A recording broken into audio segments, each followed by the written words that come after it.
욥기 33장 10절에서 18절입니다. 욥기 33장 교독하시겠습니다. 참으로 하나님이 나에게서 잘못을 찾으시며 나를 자기의 원수로 여기사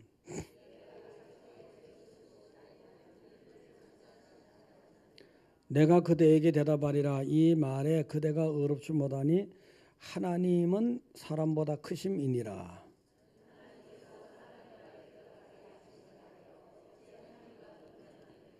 하나님은 한 번 말씀하시고 다시 말씀하시되 사람은 관심이 없도다.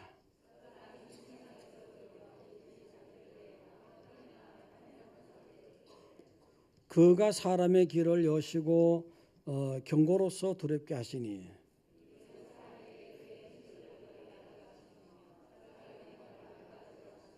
같이요. 그는 사람의 오늘 구덩이에 빠지지 않게 하시며 그 생명을 칼에 맞아 멸망하지 않게 하시느니라. 할렐루야. 자, 강남 할렐루야. 판교 할렐루야. 옆에 보시고 반갑습니다. 더 반갑습니다. 진짜 반갑습니까? 예, 그러면 진짜 더 반가워지죠. 이제 개포에 성전이 있어가지고 여기에 좀 덜 찰 때는 그쪽으로 많이 가고 또 그쪽에서 좀 덜 찰 때는 이리 오기도 하고 그런 현상도 있고 또 두 번째는 부활주일 전까지 3월까지는 출석이 많아지다가 겨울부터 날이 좀 따뜻해지면 지지개를 켜더니 밖에 나가서 자꾸 뭔가 걷고 싶고 꽃도 보고 싶고 맛있는 것도 먹고 싶고 그래지는 모양이에요. 그래서 출석률이 좀 떨어져요. 그걸 알고 계시라고요. 그래서 출석률 높이려고 애를 많이 쓰셔야 됩니다. 할렐루야. 그런 원리를 알고 계시고요. 그 예를 들어서 또 개포성전에 나가시던 분 중에 일이 또 계속 나오는 분도 있어요. 그 개포성전 나가실 때 예를 들어서 한국님 건강 아픈 분이 계속 이리 오시더니 오늘은 개포로 가셨나 보다. 또 김윤석 집사님 네 분이 아까 이리 오셨나? 여기 오셨구나. 개포로 계속 나가시던 분이 개포에서 궁금해 하실까봐 말씀드리는 거 이모저모 고려했어요. 할렐루야. 예. 사람은 살아가면서 인생길이 어디 그냥 여러분 흔히 말할 때 꽃길만 가세요 이렇게 하잖아요. 사실 꽃길만 가면 좋겠지만 꽃길의 끄트머리에 뭐가 있을런지 꽃길만이 능사는 아니다 이거예요. 사실은 꽃길도 있고 정말 험난한 줄경도 있고 또 밀림도 있고 사막도 있고 다 섞여 있는 게 인생길이다. 그러면서 여러분 거기서 하나님을 만나시고 하나님과 동행하시고 천국에 도달하는 겁니다. 여러분들을 어떤 인생길이라도 다 감사와 기쁨으로 희망을 가지고 살아가는 여러분 되시기를 축원드립니다. 자, 어떤 목사님이 미국에 어떤 목사님이 굉장히 긍정적이에요. 뭐 굉장히 또 적극적이에요. 또 말씀 선포를 잘하시니까 많은 사람들에게 그래 저 목사님 같이 긍정적으로 살아야지 이러한 막 도전과 어떤 은혜를 많이 줬던 목사님이에요. 근데 그 목사님이 아주 힘든 세월을 만났어요. 사실 로버트 슐러 목사님인데 아주 힘든 세월을 만났어요. 해외에서 집회를 하고 있을 때 연락이 왔는데 미국의 아주 귀한 딸이 오토바이 사고를 당해가지고 다리를 갖다가 한쪽 다리를 없애야 되는 거예요. 자, 여러분들 요 부분에서 저도 표현을 순화시키고 완화시켜서 부드럽게 하려고 애를 쓰거든요. 잘라졌다. 그러면 좀 흉측하잖아요. 단절했다. 그것도 그렇잖아요. 그러니까 없앴다. 부드럽게 표현한 거예요. 자, 그렇게 아시고요. 그래서 이제 굉장히 남에게는 또 설교할 때는 그냥 뭐 절망이 어디 있냐 뭐 전부 희망으로 살아라 웃어라 긍정적으로 살아라 이렇게 했는데 정작 자기 문제로 딱 다가오니까 그게 잘 안 되는 거예요. 자기 문제로 다가오니까. 자기 문제로 다가오니까 웃음이 잘 안 나와요. 한동안 애를 먹었어요. 그랬어요. 이게 내가 다른 사람의 경우는 뭐 용기를 가져라고 쉽게 얘기했는데 내 스스로의 문제에서는 이게 간단한 문제가 아니구나. 내가 말씀을 그렇게 선포했으면서도 또 1년이 지나지 않아가지고 또 이번 아내가 유방암으로 위기를 만났습니다. 그게 침대 더 침격으로 그러니까 너무너무 힘들죠. 정말 아닌 게 아니라 웃음이 나올 수가 없는 거예요. 남에게 웃으며 살아라, 긍정으로 살아라, 기쁘게 살아라, 적극적으로 살아라 이렇게 맨날 설교를 하고 은혜를 많이 끼쳤는데 정작 자기 문제에서는 자기가 그렇게 하지 못하고 있는 거예요. 그래서 이제 거기서 또 굉장히 기도하면서 정말 적극적으로 전환하려고 애를 썼지요. 또 심각한 문제를 만난 거예요. 또 심각한 문제가 그걸 많이 덮쳐온 거예요. 이런 환난 가운데 계속되는 환난 가운데 깨달아진 게 뭐냐 하면은 이건 내가 신경 쓸 문제가 아니다. 하나님이 신경 쓸 문제다. 내 문제가 아니고 하나님의 문제다. 이거는 내가 하나님의 것이니까. 내가 지명하여 불러 넌 내 것이다 했잖아요. 내가 하나님의 것인데 하나님이 알아서 하셔야지. 난 하나님의 것이고 하나님이 나를 살리기 위해서 이 땅에 독생자를 보내서 십자가에 죽기까지 해서 나를 살려냈는데 내가 그까지 신경 쓸 문제가 아니다. 이건 내가 아니고 하나님의 건데 뭐. 나는 하나님의 것이라는 것이 그렇게 시련과 훈련과 연단이 오면서 깨달아지기 시작하는 거예요.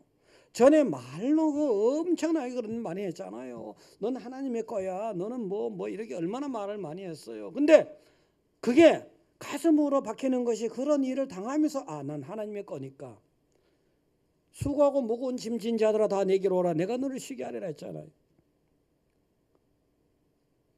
그것을 그렇게 선포를 했는데 그제서야 딱 깨달아 보니까 내가 말로는 그렇게 했는데 내가 실제로는 짐을 내가 또 지고 있는 거예요. 수고가 되고 무거운 짐을 갖다가 주님께 맡기라는 거잖아요. 실제는 맡기지 못하고 있는 거예요. 맡기지 못하니까 신경을 계속 쓰고 또 스트레스를 받고 무거워서 낑낑 매고 굉장히 곤란스러워하고 말씀은 거기 있는데 내가 맡기지 않았다는 거예요. 여전히 내게 주어진 그 짐을 내가 지고 있는 거예요. 말씀은 그렇게 선포를 했는데 많은 신앙인들의 모습이 이게 많은 신앙인들. 설교가 선포되면 아멘하고 했는데 밖에 나가서는 아닌 거예요. 아멘이 언제 어디로 사라졌는지 몰라요. 그래서 그런 일이 있으면 고민도 되고 힘도 들겠지만 빨리 하나님께 맡겨버려야 되잖아. 내가 하나님 건데 뭐 내 문제가 하나님 문제인데 맡기셔야 됩니다. 할렐루야. 그게 신앙이에요. 그게 하나님의 자녀고요. 맡기셔야 된다고요. 그런 훈련을 거치면서 맡기게 되더라는 거예요. 여러분들 어떠한 훈련을 하나님이 시키더라도 그 훈련이 너무 고되고 힘들고 정말 좌절감이 들 때가 많을지라도 반드시 맡기셔야 됩니다. 할렐루야. 반드시 맡기셔야 돼요. 가지고 있다고 해서 그게 더 잘 될 일이 없고 가지고 있게 되면 병되고 여러 가지로 안 좋아요. 욥을 보니까 욥도 연단을 많이 받았잖아요. 말할 수 없는 시험이 왔던 거예요. 어떻게 보면 사탄이 참소를 할 때 순전하고 정직하고 악에서 떠났다고 하나님이 그렇게 옹호를 해줬잖아요. 변호해줬잖아요. 그런 사람임에도 불구하고 하나님 주신 아주 연단 앞에 탄식이 나오는 거예요. 때론 항변도 남았어요. 사실은요. 저는 오늘은 욥이 그런 연단 받은 그런 환난 가운데 있으니까 친구들이 찾아오잖아요. 소발도 오고 빌닷도 오고 다 오잖아요. 그 중에 엘리후라는 사람이 와서 하는 말이 있어요. 엘리후라는 사람이 와서 엘리후라는 사람의 입을 통해서 하나님이 하고 싶은 말씀을 해주시는 거예요. 욥 너는 이렇게 생각했지. 욥 너는 이런 말을 했지. 욥 너의 견해는 이랬지. 근데 그건 이런 거야 하면서 엘리후를 통해서 하나님이 말씀해 주시는 거예요. 실은. 그럼 한마디로 긍정으로 해야 되는데 네가 긍정으로 해야 되는데 긍정을 하지 못했지 않느냐 이거거든요. 그럼 오늘 이 말씀을 통해서 두 가지만 생각해 보겠습니다. 첫째로 그러한 환난이라는 거 엄청난 시련이 있을지라도 하나님의 섭리를 기다리라는 거예요. 하나님이 뭐라고 말씀해 주실 때를 기다리라는 거예요.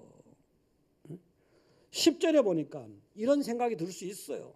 참으로 하나님이 나에게 잘못을 찾으시며 나를 자기의 원수로 여기사. 욥이 생각해 보니까 말이야 하나님이 그런 것 같아요. 전지전능하신 분이 정확하신 분이 내 잘못을 찾는다면 뭘 못 찾겠냐고요. 마음속에 있는 것까지도 다 끄집어내시는데 마음속에도 다 감찰하시는 분인데 내가 아무리 뭐 잘났다고 떠들어본들 하나님이 그걸 모르시겠냐고요. 나 인생을 갖다가요. 내 단점과 내 잘못한 거 다 아시거든요. 근데 하나님 나를 그런 단점을 찾고 잘못을 찾는 것 같아. 아니 작심하고 그런 건 작심하고 하나님이 작심하고 그런 것 같아요. 여기에 대해서 욥이 굉장히 동의가 안 되죠. 한마디로 욥은 이때까지 뭐 동방의 부자였잖아요. 동방을 오늘날의 요르단, 이스라엘이 있으면 이스라엘 동쪽의 요르단으로 보든 혹은 사우디로 보든 간에 동방의 부자예요. 동방에서 제일 큰 부자라는 거예요. 재벌이에요. 재벌. 그렇게 은혜를 부어주셨거든 하나님이. 그렇게 은혜를 부어주셨는데 아니 동방에서 최고의 은혜를 부어주신 거잖아요. 하나님이 사단에게 옹호하는 것도 보니까 뭐예요? 순전하고 정직하고 악에서 떠난 자라고 하나님이 옹호해 줄 정도거든요. 그러면 세상적으로 뭐 재산도 많이 받았고 영적으로도 굉장히 잘 서 있는 사람이잖아요. 그렇게 해주실 때는 언제고 원수같이 대하는 것 같아. 나를 자기의 원수로 여기사. 어느 날 느닷없이 하나님이 원수가 돼버린 거예요. 그럴 때 아니 하나님이 나를 이렇게 원수같이 대하다니 이럴 때가 있을지라도 참고 인내하고 기다리라는 거예요. 할렐루야. 하나님 내가 언제 원수입니까? 이렇게 하지 말고 기다리라는 거예요. 그 다음에 또 보니까 11절에 내 발을 착고에 채우시고 나의 모든 길을 감시하신다 하였느니라. 가만히 욥이 생각해보니까 하나님이 옛날에 감옥에 들어가면은 단단한 나무로 발을 딱 채우고 열쇠를 딱 잠가버려요. 아주 꼼짝을 못하게 하는 거예요. 그거는 완전히 그냥 감옥살이 정도가 그런 때가 있었어요. 아니 하나님이 느닷없이 찾아와서 느닷없이 하나님이 내 발을 갖다가 착고로 딱 채우시고 돌봐주는 게 아니고 감시란다. 감시 12절. 나의 모든 길을 감시하신다. 하나님이 감시가 아니고 감찰해 주시고 돌봐주시고 지켜주시고 이래야 되는데 이게 아니고 아주 요놈이 어떻게 하는 게 보자고 꼼짝 못하게 묶어놓고 그전에 동방의 부자였으니까 하고 싶은 거 다 했을 것 아니에요? 가고 싶은 데 다 가고 좋은 일 다 했을 거 아니에요? 근데 아무것도 못하게 딱 가둬버린 거예요. 아무것도 못하게. 완전히 죄인 중에 죄인으로 몰아버린 거예요. 일거수일투족을 하나님이 전능하신 하나님이 감시해버린 거예요. 위대하신 힘으로 감시해버린 거예요. 인생을 살다 보면 그런 순간이 있단 말이죠. 그런 순간이 왔을지라도 좋은 날을 믿고 인내하셔야 돼요. 할렐루야. 그게 하나님의 것이지. 하나님을 믿는 사람은 당연히 그렇게 하라는 거예요. 12절에 보니까 또요. 내가 그대에게 대답하리라. 이 말에 그대가 의롭지 못하니 하나님은 사람보다 크심이니라. 하나님이 이럴 수 있냐 저럴 수 있냐 억울한 고난 같아도 그 억울한 고난에 대해서 논쟁할 수 없다는 거예요. 하나님이 미련한 것이 사람보다 지혜롭지 않아요? 하나님이 약한 것이 사람보다 강하지 않아요? 우리의 생사를 순식간에 결정할 수 있는 분이잖아요. 순식간에. 마치 하나님은 이런 거예요. 우리는 아주 이 우주가 얼마나 큽니까?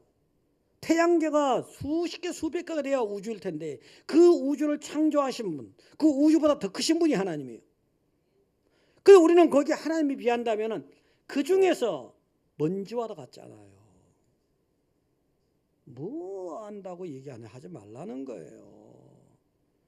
우리의 생사를 순식간에 딱 결정할 수 있는 거예요. 억울한 일 당한 것 같아도 하나님에게 따지지 말고 좋은 날을 기다려 달라는 거예요. 할렐루야. 그래서 13절에도 하나님께서 사람의 말에 대답하지 않으신다여 어찌 하나님과 논쟁하겠느냐. 아니 하나님이 아무 말씀 안 하시는 거예요. 처음에는. 아니 사람을 그렇게 박살을 내놓았으면 그렇게 원수같이 대했으면 그렇게 죽을 지경으로 지옥 같은 세월을 만들었으면 뭔가 말씀을 해 주셔야 되잖아요. 말씀도 없는 거예요. 말씀도 없는 거예요. 응? 그런데 14절에 가서 보니까 하나님은 한 번 말씀하시고 다시 말씀하시되 사람은 관심이 없다. 하나님은 때가 되면 말씀하시거든요. 때가 되면 뭐 때문에 그렇게 말씀하시는 거예요. 때가 되면은. 그런데 너무 환난에 빠져 있다 보니까 환난만 바라보여. 문제만 바라보여. 내 자신의 원망과 불평만 가득 차 있어. 그러다 보니까 하나님의 음성이 들려올 수가 없는 거예요. 그 14절이 그 얘기입니다. 하나님 한 번 말씀하고 다시 말씀하되 사람은 관심이 없다. 깨닫지 못하는 거예요. 이렇게 하지 말라는 거예요. 때가 되면은 15절과 같이 사람이 침상에서 졸며 깊이 잠들 때 꿈에나 밤에 환상을 볼 때 그가 사람의 길을 여시고 경고로서 두렵게 하시나니 하나님이 다 때가 되면 아무리 연단이 있고 아무리 훈련이 있고 아무리 환난이 길어도 때가 되면 하나님이 음성을 주셔요. 영적인 길을 열어놓으라는 거예요. 심각한 환난을 당하게 되면 사람들이 세상으로 자꾸 바라보잖아요. 세상 쪽으로 넘어지는 수도 있잖아요. 그러다 보니까 하는 게 점점 멀어지고 못 듣는 거예요. 그렇게 하지 말라는 거예요. 그렇게 하지 마시기 바랍니다. 하지 마세요. 그렇게요. 하나님 쪽으로. 죽어도 하나님 쪽을 바라보아요. 죽어도. 때가 되면 꿈으로든지 환상으로든지 삶 속에서도 음성이 들려올 수 있죠. 그리고 여기에서 보니까 하나님은 욥에게 이 말씀을 하고 가르치고 싶었어요. 17절, 18절을 다 같이 보겠습니다. 이는 사람에게 그의 행실을 버리게 하려 하심이며 사람의 교만을 막으려 하심이라. 그는 사람의 혼을 구덩이에 빠지지 않게 하시며 그 생명을 칼에 맞아 멸망하지 않게 하시는. 이거예요. 이거예요. 하나님은. 사람이 잘 되면요. 사람이 내가 크게 보이면 하나님이 작게 보입니다. 큰 사람이 작은 사람을 두려워하겠습니까? 내가 잘 되면, 내가 인본주의가 되면, 내가 세상적이 되면 세상이 크게 보이고 하나님이 작게 보이는 거예요. 그러니까 하나님 두려워하지 않는 거예요. 욥이 그럴만 했잖아요. 욥이 그럴만 했잖아요. 하나님이라도 처음에 사단이 참소할 하나님만이라 하나님조차도 욥에 대해서 찬양을 하고 순전하고 정정하게 떠난 자야. 대단한 자야. 건드리지 마. 이렇게 말씀하셨잖아요. 여러분 하나님을 두려워하셔야 돼. 하나님은 사랑이지만 손바닥과 손등과 같대. 하나님은 두려운 분이야. 천국 가서 두려운 거 알게 되면 안 돼요. 여기서 두려운 것도 알아야 돼요. 그래야 하나님과 잘하죠. 하나님이 전혀 두렵지 않다면 교회 안 오죠. 한마디로. 하나님은 욥에게 욥의 인생 확 쏟아버렸잖아요. 이걸 가리키는 거예요. 다시 주면 되지. 갑자기 내가 이거 다시 주잖아요. 주는 건 뭐 줬다 마음대로 준 건 하나님이요.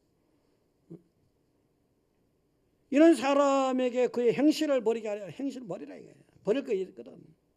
행실 버릴 게 있거든. 두 번째 또 보니까 사람의 교만을 막으려 교만해지는 거예요. 현대 사회의 공통적인 특징이 세상을 크게 보고 문명을 크게 보고 사람을 크게 보고 하나님을 작게 보고 점점 교만이잖아요. 이거 큰일 납니다. 이거 큰일 나요. 큰일 나. 하나님 앞에 절대 교만하지 마세요. 절대. 이걸 욥에게 가르친 거예요. 너가 뭐 대단해? 네가 한번 바람 한번 불게 하면 뭐 집이 무너져서 다 박살나 버리는데 뭐 이거잖아요. 그다음에 이제 18절에 이게 더 결정적으로 중요하죠. 그는 사람의 혼을 구덩이에 빠지지 않게 하시며 그 생명을 칼에 맞아 멸망하지 않게 하시느니라. 영혼의 문제예요. 이거는 계속해서 10년, 20년, 30년, 40년 동방의 부자가 됐다면 요번 자칫하면 육으로는 세상에서 부를 것이 없고 최고가 됐는지 모르지만 생명이 사라진단 말이에요. 구덩이에 빠져. 죽음의 구덩이에 빠져. 사단이 주는 칼에 맞아 죽는 거예요. 멸망하는 거예요. 영적인 멸망을 막으려고 하나님이 여러분에게 때론 시련을 주지만 여러분에게 영적인 멸망을 막으려고 하는 거예요. 하나님이 육으로 좀 뺏겼다고 해서 육으로 좀 잃어버렸다고 해서 왜 그래요? 세상을 다 잃었냐? 하나님이 내게 영원한 천국의 생명을 주시는구나.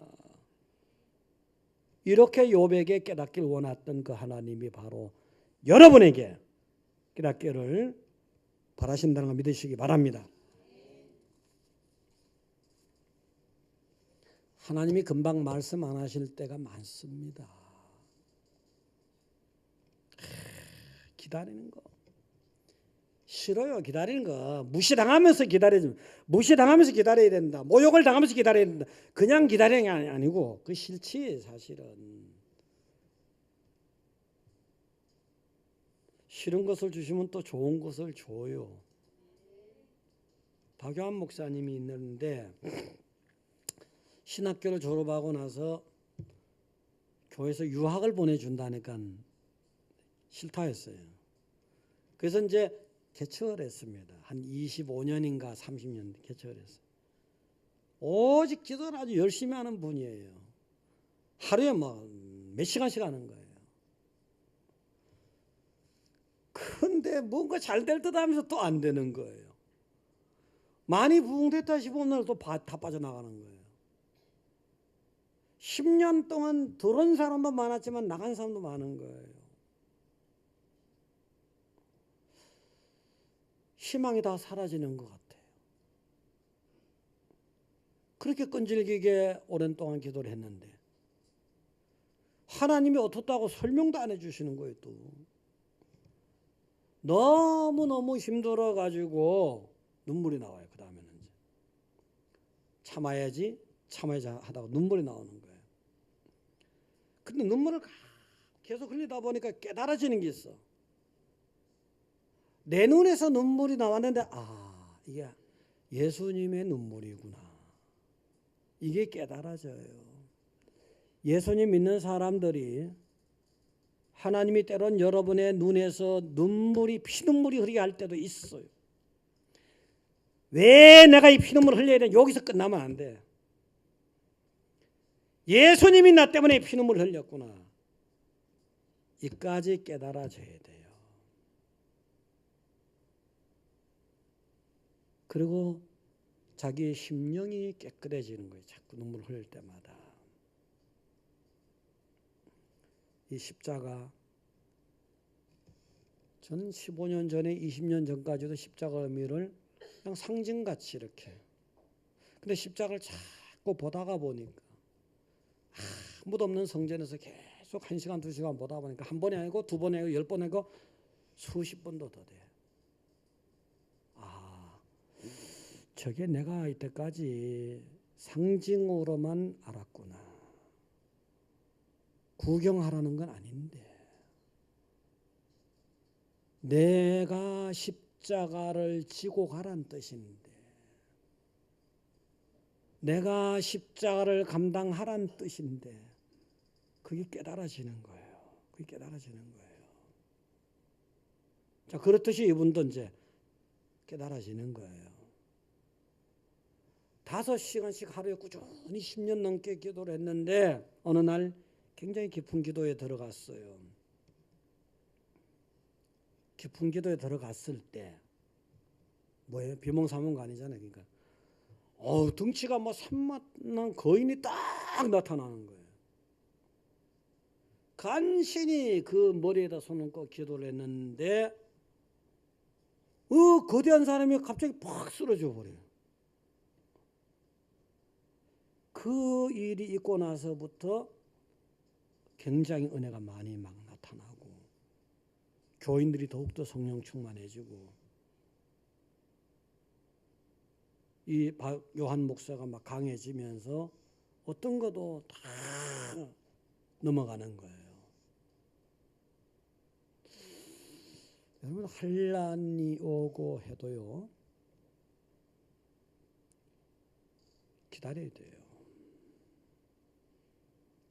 어느 날 깨달음이 와요. 어느 날 깨달음이 온다고요. 예수님 믿는 사람들의 영성이 예전만치 못하다는 얘기 많이 듣지 않습니까? 감각에서만 느끼려고 하거든요. 아니에요. 여러분 심령 깊은 데서부터 깨달아질수록 하나님이 좋아하시겠죠. 좋아하고 당연히 그래야 되고 인내하고 기다려야 됩니다. 두 번째는 하나님의 은혜를 잡아야 돼요. 잠자면서 기다립니까? 먼 산 보고 기다립니까? 넋을 놓고 기다립니까? 세상 구경하고 기다립니까? 아니잖아요. 하나님의 은혜를 잡고서 기다리라는 거예요. 첫 번째는 제가 기다리라 인내하면서, 두 번째는 기다리되 하나님의 은혜를 놓쳐버리지 말라는 거예요. TV 보고 기다리지 말고, 영화 보고 기다리지 말고, 구경 다니며 기다리지 말고. 영화로 보러 갔어요. 저도 영화 보는데 뭐 지난번 영화 보러 갔어요. 그 얘기를 하는 게 아니고 잘 알아들어야 돼요. 그러니까 저도 지난번에 구경 갔어요. 잘 알아들어야 돼요. 여러분의 심령의 중심이 철저하게 하나님의 은혜를 잡고 있어야 된다. 누구도 뺏어가지 못하도록, 세상이 뺏어가지 못하도록, 사단이 뺏어가지 못하도록. 그래서 이제 욥과 같은 경우에요, 굉장한 환난이 왔잖아요. 42장에서 보면 하나님이 감동할 만해요. 때로는 하나님께 뭐 이런 말을 하고 싶고 저런 말을 하고 싶고 굉장히 그랬지만 욥은 그 중심에 딱 은혜를 찾고 있었던 거예요. 하나님, 내가 생각해도 내 스스로도 이해 못하는 말을 막 떠벌렸습니다. 내가 내 스스로 깨닫지 못한 말을 떠벌렸고 무지한 이처럼 하나님 영광을 가리웠고 말이죠. 하나님 뭘 못하시겠습니까? 이렇게 고백하는 걸 보면은 하나님이 그래, 네가 내 은혜를 찾고 있었구나, 감동할 만한 거예요. 근데 그 은혜를 찾고 있는 게 쉽지가 않아요. 욥과 같은 사람도 있었는데 여러분은 다 아무것도 아니다 이렇게 생각하세요. 욥기 보세요. 어떻습니까? 아들이 7명이에요. 아들 7명이 한순간에 다 죽어버렸어. 기가 막히잖아요. 아들 7명. 아들 한 명이 자기보다 앞서가도 이건 중리산이하고 말이지. 그런데 아들 7명이 저기 어디 뭐 산에 가서 묻혀 있습니까? 가슴에 묻혀 있는 거잖아요. 그 7명의 죽은 아들을 가슴에 묻어놓고 살아갔던 욥입니다. 그날 딸이 또 3명 다 죽었어. 딸은 무슨 강물에 갖다 던집니까?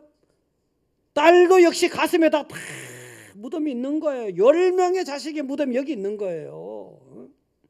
그러면서도 하나님의 은혜가 그 무덤들을 가슴에 묻어놨지만 더 넘어지지 않도록 은혜가 잡고 있었던 거라고요.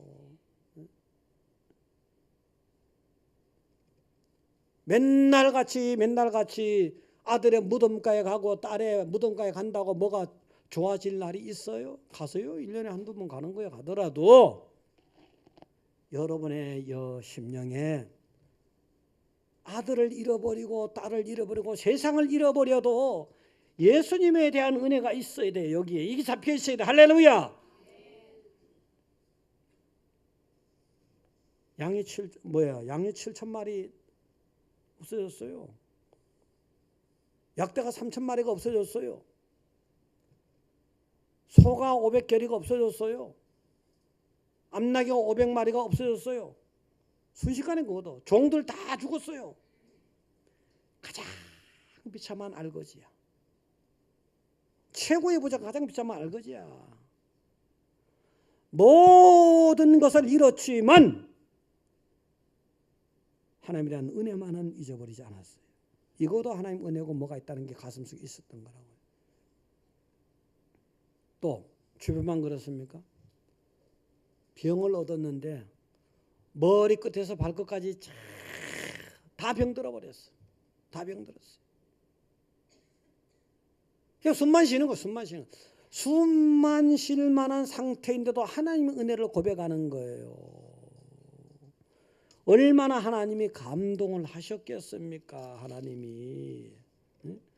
주께서는 못하실 일이 없사오며 무슨 계획이든지 못 이루실 것이 없는 줄 아오니 무지한 말로 이치를 가리는 자가 누굽니까? 나는 깨닫지도 못한 말을 이를 말하였고 스스로 알 수도 없고 헤아리기도 어려운 일을 말하였나이다. 하나님이 감동할 만했죠. 그러니까 다 풀어주는 거예요. 갑절의 복을 다시 주는 거예요. 갑절의 복을 주는데 하루아침이 아니잖아요. 자식도 다 10명 주는데 하루아침이 아니잖아요. 응? 세월이 기다리는 거예요. 어쨌든 하나님의 은혜를 붙잡고 있었더니 하나님이 말도 못하는 갑절의 은혜를 동방의 부자가 더 부자가 되어버렸으니 하나님이 은혜를 주실 때는요 시련도 주시는 거예요. 응? 전에 어떤 소녀가 있었는데 옛날에 천연두가 있습니다. 이게 딱 걸렸어요. 예쁜 얼굴이 완전히 슬픈 얼굴이 되어버렸어요. 그래서 거울을 볼 때마다 낙심이 돼가지고 계속 울고 불고 슬픔에 눈물이 나오는 거예요. 또 애들이 밖에 나가면 놀리잖아요. 놀려요. 아주 짓궂은 남자애 새끼 이래 해야 돼요. 저는 안 놀렸어. 안 놀렸는데 저는 좀 약자 편이다 보니까 그런지 안 놀렸어. 근데 애들은 막 돌도 던져요. 돌도. 마마 자국 아시죠 여러분들? 다행히 하나님 은혜로 우리 성도 가운데 한 분도 그런 분이 없어서 참 감사해요. 어쨌든 놀리고 막 뭐 바보야 뭐야 막 놀리고 그 놀림까지 당하니까 이 소녀가 얼마나 힘들겠습니까? 얼마나 힘들어. 차라리 죽고 싶은 거지. 그 어머니는 신앙이 좋았어요. 그래서 간절히 어느 날 소녀의 손을 꼭 잡고서 네 얼굴 때문에 너무 실망하지 말아라. 네가 그 천연두에 걸렸을 때 너만한 애들 3명이 다 동네에 걸렸는데 살려달라고 하나님께 간절히 기도를 했다. 기도를 했는데 그 중에 2명은 죽고 너만 살은 거다. 너는 그 얼굴이 하나님의 은혜의 흔적이다. 은혜의 흔적을 너는 슬픔의 흔적으로 생각하지 마라. 은혜의 흔적을 하나님께 감사하고 오히려 간증을 해라. 엄마 말을 그대로 듣고 애가 이건 하나님의 은혜의 흔적이야. 이렇게 하고 간증을 매번 한 건 아니지만 간증을 하는 거예요. 그러다 보니까 어느 날 길이 열려요. 늦게지만 대학을 갔어요. 그리고 미국 유학을 갔어요. 계속 길이 열려요. 하나님의 은혜라고 간증을 하면서 엄마가 하나님의 은혜라고 간증을 하면 네 인생길이 열릴 것이다. 그래서 뉴욕인가 가가지고 거기에 지금은 잘 모르겠어요. 예전에 한 그분이 나이가 한 80은 됐을 것 같은데 뉴욕 한인 장로교회 중에 제일 큰 퀸즈 한인 교회가 있었을 거야. 퀸즈 한인 교회. 그게 한진가 목사님의 사모가 된 거예요. 이분이. 하나님 그렇게 쓰신 거예요. 그렇게. 많은 사람들이 그런 일을 그냥 슬픔의 흔적으로 끝나버리려 하잖아요. 그럼 얼마나 비참해요. 이게 슬픔의 흔적이 아니고 하나님의 은혜의 흔적이란 말이지. 그 하나님의 은혜의 흔적이다 하면서 하나님의 은혜를 가슴속에 칵 잡고 있었잖아요. 누가 놀리더라도 바보야, 등신아, 못생겨서 하고 놀리면 얼마나 기분이 안 좋겠어요. 여자애들이. 그래서 하나님의 은혜를 놓치지 않고 있었던 거예요. 여러분 죽음 같은 세월을 만나도 하나님의 은혜만 잡고 있으면은 반드시 하나님은 새로운 것을 열어주시고 만들어주세요. 좀 길어져서 미안하지만 한번 곰곰이 생각해 보자고요. 지난 금요 철야도 그래서 생각하는 기도, 꽤 세게 부르지는 않지만 생각하는 기도를 했어요. 많은 사람들이 자기 내면을 돌아보고 우셨습니다. 지난 금요 철야에. 자, 여러분 설교 들을 때 있잖아요. 정치적인 편향성을 가지고 듣지 마세요. 제가 바보입니까? 역사책을 좀 읽은 사람인데 단종과 수양 예군 예만 들다가 그래요. 세상의 기준이 달라지잖아요. 세상의 기준은 달라져요. 역사가 달라지면 달라져요. 시대에 따라서. 어느 날에 어느 순간에 그 사람이 충신했는데 어느 날 긴달에 가서는 역적이니까 무덤 속에 시체마저 꺼내서 부관 참시하잖아요. 세상의 정의에 제가 왔다 갔다 하는 사람이 아닙니다. 그거 알고 계세요. 그래서 제가 누가 뭐라 하더라도 거기에 인기 영합적인 거 생각 안 해요. 세상의 정치는 사라지는 거예요. 하나님의 진리는 사라지지 않는 거예요. 그 신앙 관점에서 들으시라고요. 지금 전 세계 사람, 혹이 대한민국 사람들이 미국 대통령의 입술을 얼마나 주목하고 있습니까? 그 양반의 말 한마디에 우리 민족의 운명이 결정되는 것 같아. 얼마나 힘 있는 나라고 얼마나 힘 있는 대통령입니까? 우리나라뿐만 아니라 세계 여러 나라가 다 그래요. 모든 나라가 유럽에서도 뭐 그렇잖아요. 15억 인구 되는 중국도 그렇잖아요. 쩔쩔매잖아요. 주눅이 들잖아요. 이런 현실을 생각할 때 저는 제 자신과 우리 민족이 초라하다는 생각도 들어요. 이런 면에서는 미국이 대단하게 보이기도 하고요. 1620년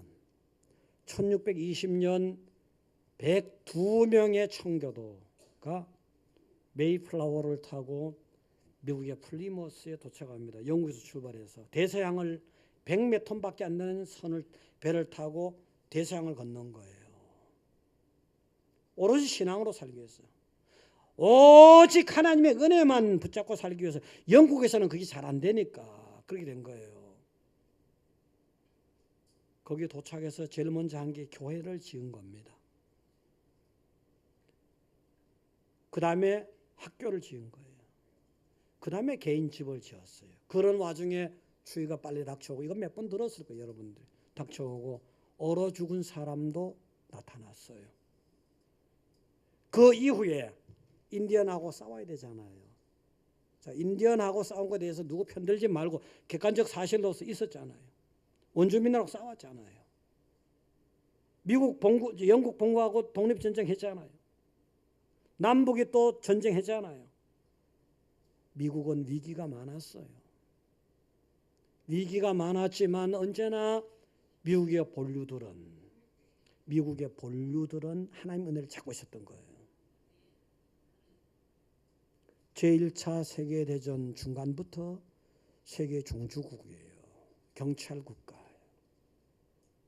미국의 질서의 세계가, 미국의 뜻대로 세계 질서가 재편되고 제2차 세계대전은 말할 것도 없고, 이후에 한국과 베트남과 중동 말할 것도 없고, 지금까지. 지금 우리가 경제대국 10번째 나라다. 굉장히 자랑스러워하지만 또 한편에서는 미국의 경찰 질서에 우리는 순종을 해야 되는 거예요. 이 미국의 근본적인 힘이 어디 있느냐? 바로 하나님의 은혜예요. 지금 한쪽에서는 부정적이고 안 좋은 모습을 미국이 보여주지만 본류의 흐름은 그게 아니라는 거예요. 처음에 개척자들도 그랬고. 어떻게 하실 겁니까, 여러분? 여러분의 인생이 힘이 되자면, 여러분의 가문이 힘이 있어지자면, 교회가 힘이 있어지자면 하나님의 은혜를 잡아야 돼요. 은혜를 잡아야 돼요. 정말 간절한 마음으로. 그래서 여러분들 틀림없이 세상에 어떤 일이 있더라도 여러분은 잘 될 수 있는 사람들이 하나님의 자녀고 하나님의 것이니까 말 못할 여러 가지 시련이 있어도 끝까지 하나님의 섭리를 기다려야 돼. 그리고 기다릴 때 그냥 기다리지 말고 틀림없이 어떤 사건이나 환경 속에, 상황 속에서 하나님을 꼭 잡으셔야 돼요. 반드시 절망이 희망으로 바뀌는 역사가 여러분 앞에 나타날 것을 믿으시기 바랍니다.